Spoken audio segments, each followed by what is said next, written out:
Peintre et sculpteur autodidacte, en 25 ans, Yapi Roger s'est imposé comme l'un des artistes majeurs sur le marché international de la peinture et de la sculpture. Des pinceaux à la sculpture, Roger oscille entre ces deux univers. Et si vous lui demandez pourquoi, il vous répondra que c'est un art inné. Je ne peux l'expliquer, mais c'est un don de Dieu. Parce que c'est venu tout seul. Je faisais même l'école missionnaire pour ça. Je n'allais pas à l'école, mais je m'amusais à dessiner dans le sable, je m'amusais à faire des petits gadgets. Et je m'amusais aussi à faire des macarons, même à partir du CM2, sur les kakis de mes amis. Je faisais de la calligraphie et tout. Je dessinais sur des t-shirts. L'art fait partie de la vie de Roger depuis l'enfance. Né à Katiola dans le nord ivoirien, il commence à dessiner très jeune de façon innée. Un don très tôt reconnu par son entourage qui lui permet d'être inscrit au centre technique Charles Bied d'Abangourou, puis au centre technique des arts appliqués de Bingerville.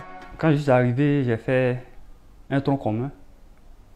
À Bangourou, j'ai fait un tronc commun. Centre Bied, j'ai fait un tronc commun.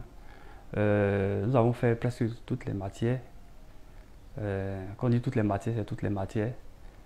Et puis après, je me suis spécialisé quand je suis arrivé au centre technique des arts appliqués de Bingerville. Un an, on n'a pas encore un tronc commun. Et puis après, je me suis spécialisé. Je me suis surtout spécialisé en déco plane et textile. Yapi Roger est un amant de la matière. À partir de simples cordes qu'il utilise dans ses créations, il remonte le fil des histoires sombres du continent africain. Esclavage, guerres récurrentes et maladies endémiques.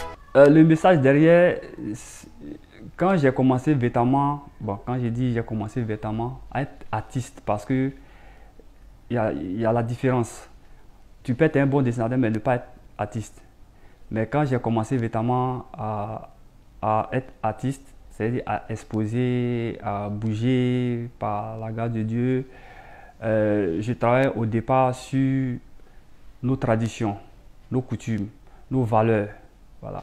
Et puis ainsi de suite, à chaque création, je travaille sur une série d'œuvres. Après, j'ai travaillé sur l'exploitation continue, l'esclavage des enfants. Et puis ainsi de suite, j'ai travaillé sur une série de positivité. Après, je suis maintenant dans l'humanisme, où je travaille sur les hommes-fleurs ou les porteurs de vie.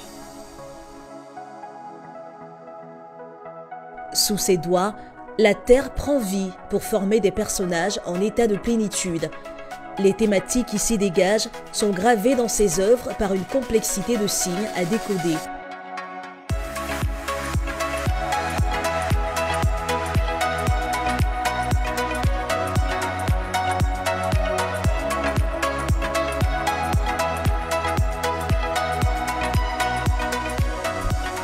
Son art, inspiré des grands pans de la vie, demeure pour lui le meilleur moyen de sortir de sa caverne et d'aller vers les autres.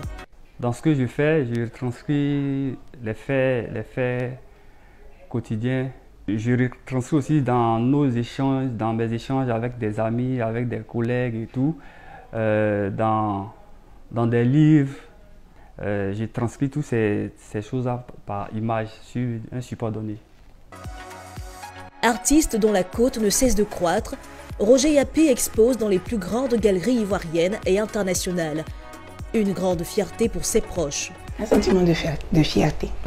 De fierté parce que c'est beaucoup d'années de travail. Beaucoup d'années avant moi de travail. Beaucoup d'années de travail aussi pendant que je suis là. Beaucoup d'années de sacrifice.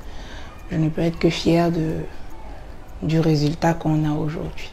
C'est quelqu'un qui aime le travail bien fait. Il n'aime pas l'amusement. Et surtout, il a beaucoup d'inspiration. De plus en plus, Yapi Roger enfante une série de peintures et d'œuvres sculpturales particulièrement fécondes qui marquent l'imaginaire collectif, et ce, partout dans le monde entier.